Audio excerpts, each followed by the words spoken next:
Hello, I'm Shihab Ratansi in Washington. Here are the main stories brought to you by Al Jazeera. Delegates from more than 60 countries have agreed upon a plan they say will help Afghanistan, inviting the Taliban to join talks with tribal leaders later this year. International troops will aim to begin handing over security to Afghan forces by the end of 2010. And Taliban fighters will be given financial incentives to renounce violence and give up their guns. Yemen's Houthi rebels say Saudi Arabia carried out 21 airstrikes and fired dozens of rockets on several border villages on Thursday. The unconfirmed report contradicts an early Saudi statement that fighting along the border had ended. The Saudis began attacking Houthi positions in November. The International Criminal Court says it will decide next week whether to charge Sudan's President Omar al-Bashir with genocide.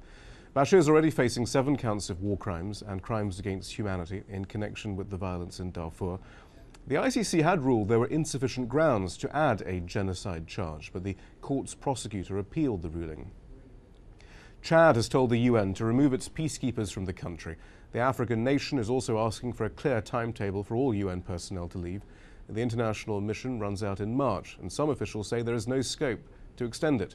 Chad has a number of humanitarian issues, including some 200,000 refugees from Darfur. US President Obama is grounding plans to return astronauts to the moon. Instead, he's proposing to send NASA in new directions with $6 billion in additional funds. The White House says some of that money will be used to extend the life of the International Space Station. The moon plan, pushed by former President George W. Bush, has already cost $9 billion. Car maker Toyota has expanded its recall of millions of its vehicles to Europe and China because accelerator pedals are getting stuck to the floor. Toyota says it's closing in on a solution to the problem, but it still doesn't know when drivers will get repairs. The safety concerns have already hurt profits for the world's biggest automaker. Stock prices have fallen for the last 4 consecutive days. Those are the headlines. You can always keep up to date with the news on our website. That's the address.